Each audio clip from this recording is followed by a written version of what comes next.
Dušan Bućan stigao je na otok Kodjak, ali ga nisam dočekao jer još uvijek plovim sjevernim morima.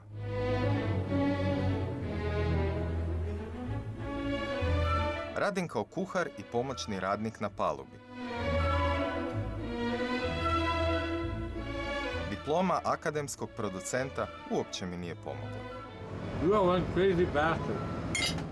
Marinirani losos u soja sosu i smeđen šećeru drži visoko mjesto, ali kraljevski rak moj broj 1. Obzirom da na ovom brodu radim s ribarima, koji su više gusari nego ribari, slobodno vrijeme provodim u biranom društvu. Kapetan Lou Dochterman, po kojem je Johnny Depp u Piratima s Kariba zasigurno temeljio barem dio svoje uloge, jedan je od najčudnijih likova koje sam ikad upoznao. I'm the captain, I think. Kapetan Lou toliko je van kontrole da ga producenti poznate serije Deadliest Catch nisu htjeli angažirati, iako je jedan od najboljih lovaca na rakove. What happened to the door? Lulu threw a fit. It's my boat. I can kick door off hinges if I wish. Tim fixed it. Cocaine Jack. I have 38 friends. Friends, not acquaintances. Friends that are dead. In all those years I've been out here, 38 are dead. They died at sea. The boats that were sinking, usually 3 at a time when a boat goes down. So 3. Pretty soon you got a whole handful.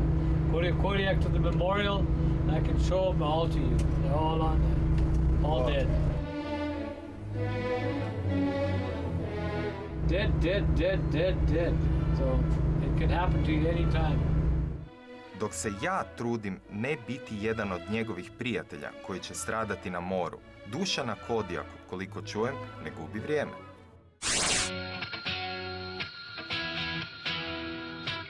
Kada ovako uređenici ubijaju, idu u grupi, onda se rasporedaju strijelce i pobiju sve što voda.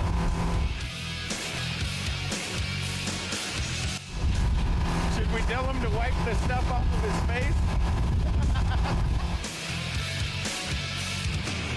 Trenutno idemo ubiti tuljana.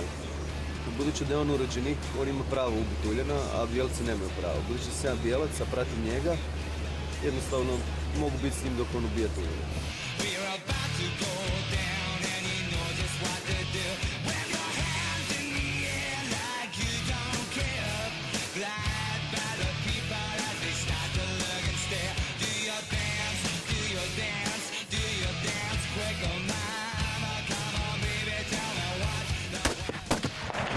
Come on.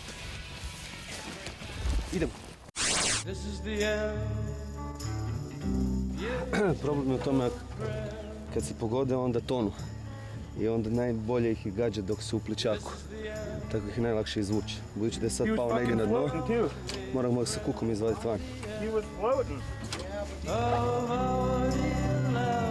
Niti nakon 2 sata tuljan nije isplivao na površinu. Negdje u srcu bilo mi je drago. Iako ih urođenici love za hranu, meni je žao tih lijepih životinja. Neka žive.